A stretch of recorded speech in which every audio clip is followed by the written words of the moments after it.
Hey guys, welcome back. Tisha here, back for another Bridgerton Season 1 review. This is episode 3, The Art of the Swoon.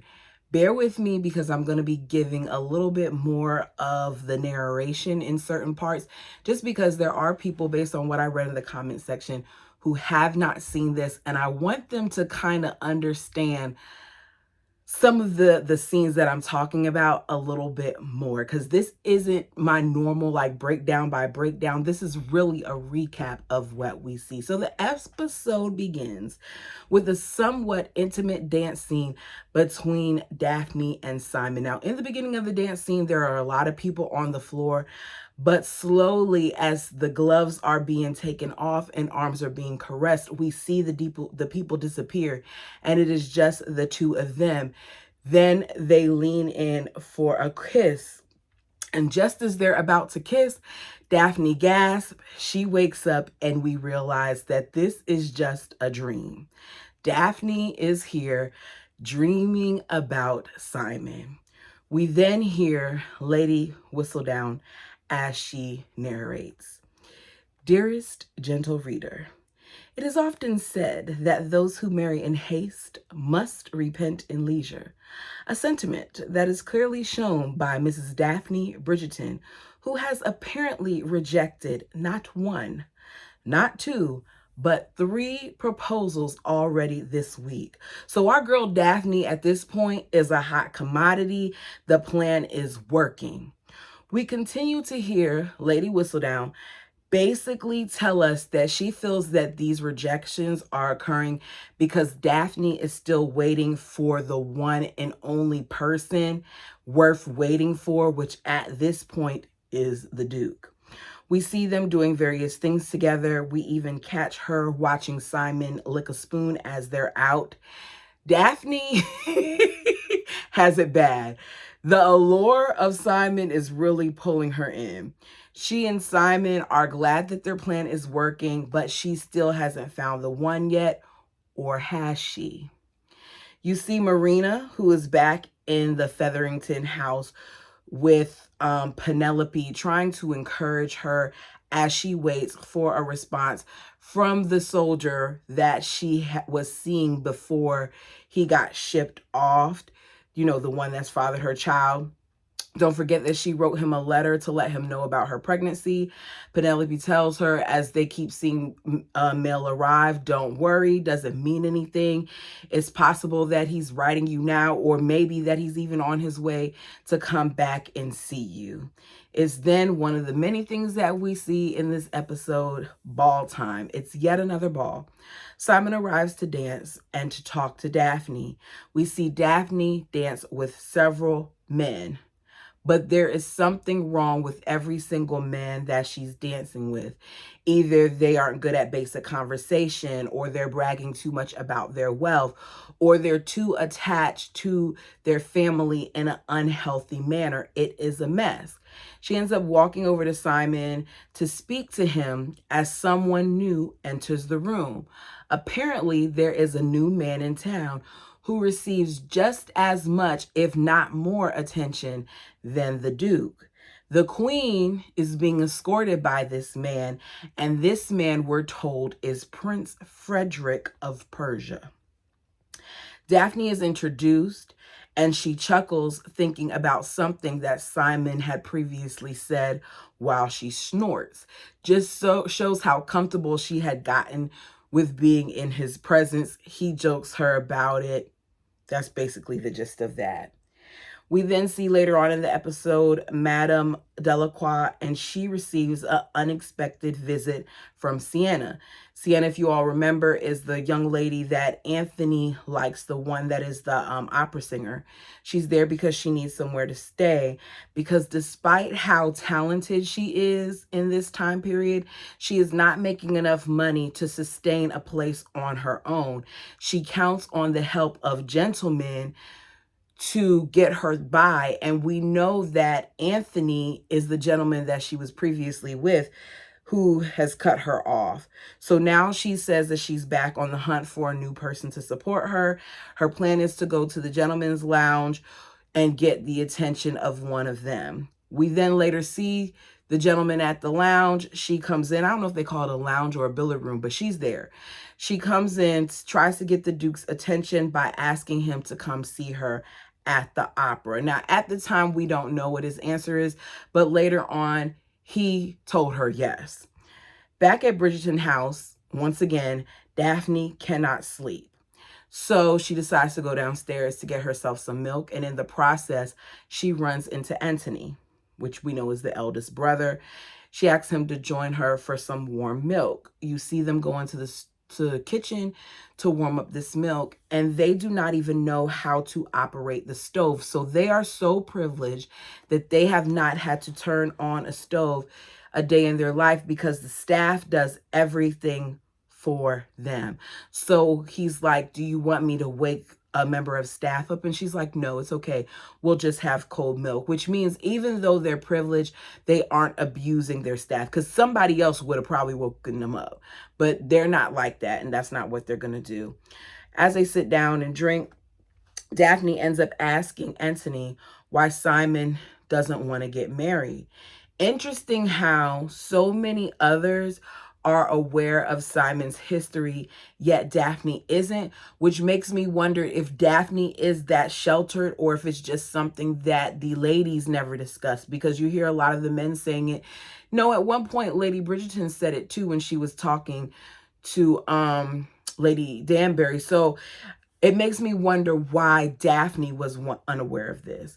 He tells her about Simon's rough upbringing, that he had no mother, that he barely knew his father, that he has no siblings. He adds that in the 20 years that he's known him, he's never mentioned his family, that he spent his entire life alone, letting her know that he did not grow up like them, because as I said in previous episodes, the Bridgertons, unlike a lot of the people that were around them, their family was a love match. It wasn't where we're getting married, we're going to produce heirs, and we're going to stop it. You're going to do whatever you want to do. It's that their parents legitimately loved each other, so they grew up in a loving and caring home. It's another day, and most of the town is at an art exhibit. We see the same girl, the one that spilled drink on Penelope. Her name is Cressida, and she's on the hunt at this point for the prince, because no other suitors are paying her attention, but the prince is there. So this is yet another person that the ladies can try to latch onto. Daphne walks in, and the prince's attention is directed towards her. He approaches her and says, "It seems the art is not the only beautiful thing that is on display at present." The prince has some lines, but Daphne isn't interested in his lines. She talks to him for a little bit, but then she notices Simon, and she's distracted by him because the Duke always manages to distract her, and she encourages the prince to mingle because there's several ladies that probably want to get to know him. Daphne doesn't want that prince. So Daphne approaches Simon while he's staring at this painting that he donated. While looking at the painting, he lets Daphne know that Lady Danbury told him that that painting is one of his mother's favorites, and he's trying to figure out why. So she's looking at the painting, and you hear the music playing gently in the background, and she's saying that that painting reminds her of the country, that she's comforted and at peace while looking at it, that it seems like a very intimate painting. And as she's describing it, he's seeing this painting differently for the first time. And you see them kind of latch hands together where they're touching, not latch, but they're caressing each other's fingertips. It's not that obvious, but if you look closely, you see that there is some type of touch there. As they begin to touch, you hear a lot of commotion. Apparently, Cressida swoons, faints. She wins the attention of the prince because she deliberately pretended to faint in a elegant, oh my goodness, in an elegant way that he was able to catch her. They laugh about it. They end up leaving. We see him get into his carriage, and you hear one of the I guess we'll call them horsemen, say to the Duke that they're prepared to go ahead and head to the opera, which lets you know that he told Sienna that he would come because remember, he was invited. He tells them that he no longer wishes to go to the opera. He wants to go straight home, which means Daphne must have had some type of effect on him that all of a sudden now you don't want to go there. It's the next day and you hear Lady Whistledown. These days, the modern young lady must display a multitude of talents in her quest for a suitor. She must be a witty conversationalist, an accomplished musician, and an expert in the art of the swoon. For managing to faint with nary a petticoat out of place is the most coveted talent indeed. I read that line because this is basically Lady Whistledown's way of calling Cressida out on how fake her fainting was, and I love it. I butchered it a little bit because I don't know. I should have checked what I wrote before I started come up here, but you get the point. She knows Cressida is over here acting to get this man. Lady Whistledown is also criticizing the crown because the queen, after all, called Daphne the diamond, and yet there has been no proposal that Daphne has accepted. So as a result, the queen, who does not like to be embarrassed and shown up by Lady Whistledown, is pushing the prince towards Daphne, while the prince is trying to make sure that he doesn't overstep because he knows she's been spending time with the duke. As all of this is going on, you see Daphne driving her sister Eloise crazy. She's trying to finish a song that she's been working on for weeks, while Eloise is just trying to read a book, which shows the difference in where they're at. Back to Lady Featherington. Lady Featherington is on a mission to get Marina married. She wants her out back on the market so that she can find a husband before she becomes visibly pregnant. So she brings her to a low-income portion of town to show her what her future could be like if she does not decide to get married, because you need a suitor to take care of you. Marina isn't into this because she still loves George, that we know is fighting in Spain. So Lady Featherington and her maid decide that they're going to write a fake letter from George and they're going to present it to her because their maid is a master forger. So the letter says that there was nothing between them. He is done with Marina and her situation.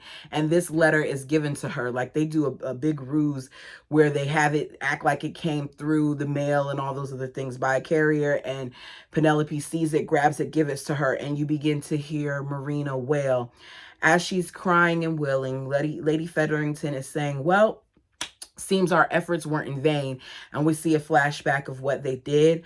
I was so upset that they did this, especially because it broke her heart, but it does get Marina to agree to getting on the market and finding someone. Back to Simon and Daphne. This is where it gets juicy, y'all.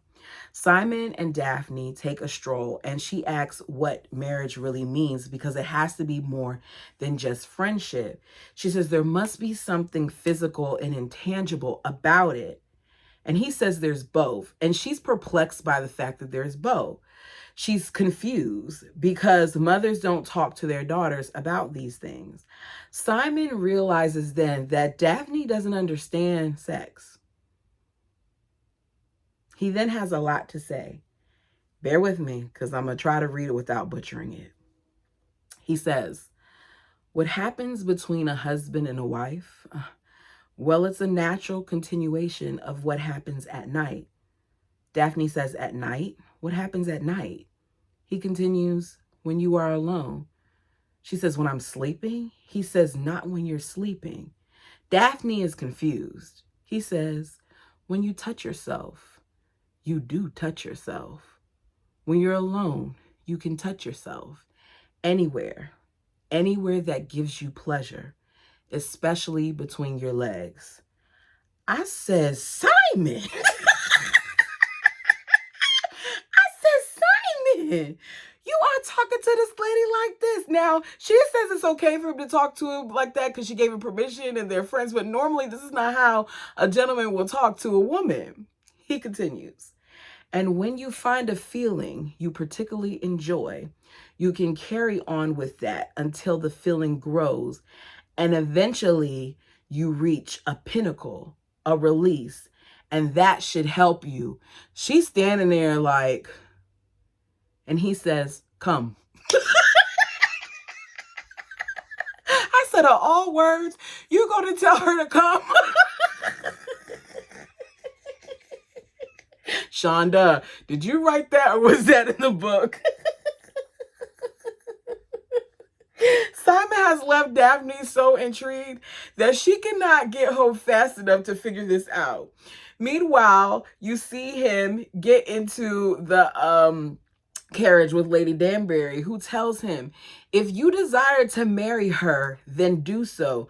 Because at this point, she's captured the attention of the prince, and it's not right for you to continue to string her along because the prince is an extraordinary match. This gets him to thinking. We then flash to nighttime. We see Eloise and she's outside smoking, and her brother Benedict comes to join her, and he and her are smoking together. Now, Eloise has to be younger than Daphne, so they're in their teens at this point, and she's out there and she's smoking. Okay. So she's getting on him because she found some sketches and stuff that he did. And she's like, I don't understand why you don't hire artists to work with you or go to school or something to pursue this.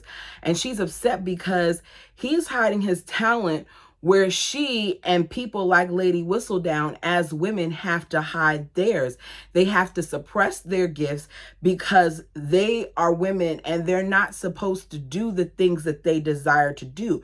It's frowned upon. It just shows you the stark difference between her priorities and Daphne's priorities, women versus men. Daphne wants love, where Eloise just wants freedom to be whoever it is that she wants to be. We then see Daphne taking Simon up on his advice. She lays in bed, she thinks of Simon, and she becomes successful at what Simon told her to do.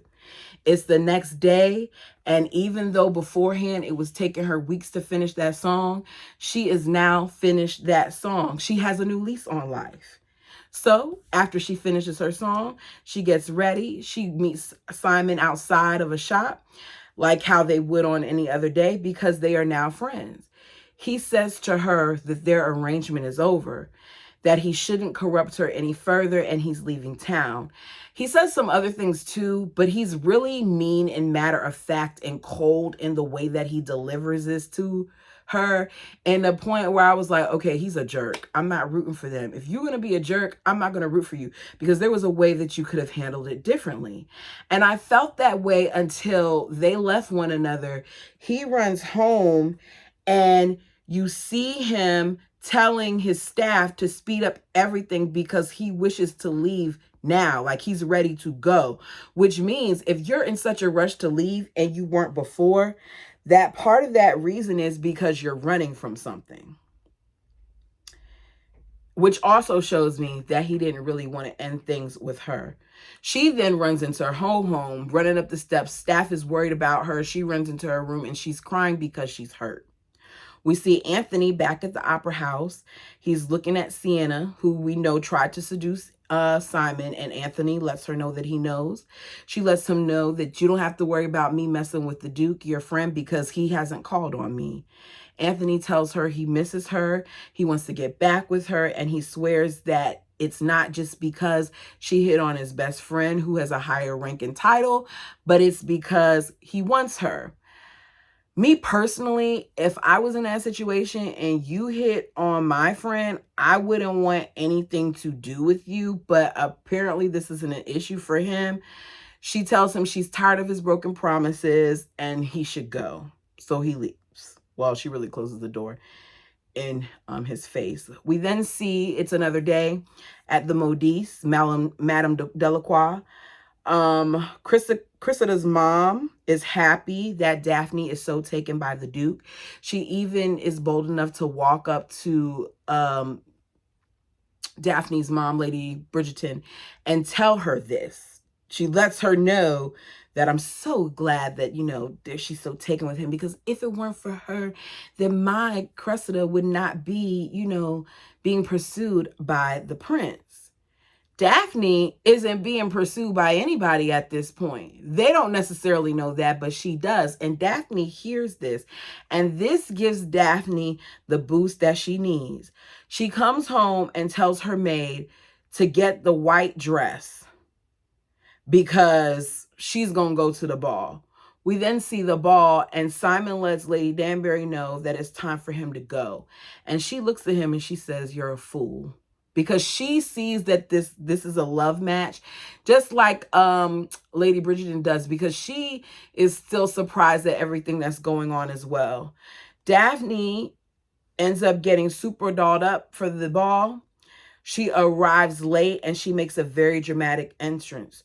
So dramatic that the prince can't get to the staircase that she's ascending fast enough. As she walks down, he waits there for her. She gets to the bottom of the stairs and he lets her know that he must have the first dance with her. She drops her fan, which we were laughing at earlier when Cressida did it at a different time, but she drops it and she's like drops it. And he bends down and picks it up. And while all this is going on, Simon is looking on and he looks bothered, but the queen is looking on and she's all smiles. And then we hear a narration from Lady Whistledown. "The season's diamond is even more precious and rare stone than previously thought, for it now appears this treasure is set to join the likes of the queen's ever so cherished crown jewels themselves. The Duke of Hastings, I hear, was left looking rather tongue-tied last night, as Mrs. Bridgerton seems to have finally grown tired of waiting for him to pose that all-important question. Or perhaps the young missus has simply traded up. Surprising? Quite. Unreasonable?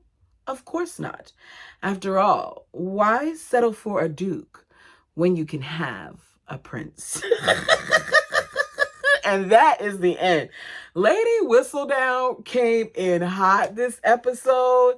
The prince came in hot. The duke lost his flair. Daphne learned a lot of things from the prince. Well, not the prince, from the duke. Daphne now is being pursued by the prince. Simon has left Daphne alone, even though it looks like he didn't really want to leave her alone. And Anthony is alone. Oh, I also forgot to add that his mom gave him a list of possible women that he could talk to, because as she lets him know, as he keeps looking at his clock, that time waits for no one and it's ticking. In other words, you're older, you're the oldest, you should have somebody by now too. And that is the end of this episode. You all let me know what you thought about it. Let me know if you like me adding in some of what Lady Whistledown is saying, because I think it helps give you a little picture of some of the things that she says and why sometimes some of these characters are bothered by the scandal sheet. Thanks for joining me. Like the video. Until next time.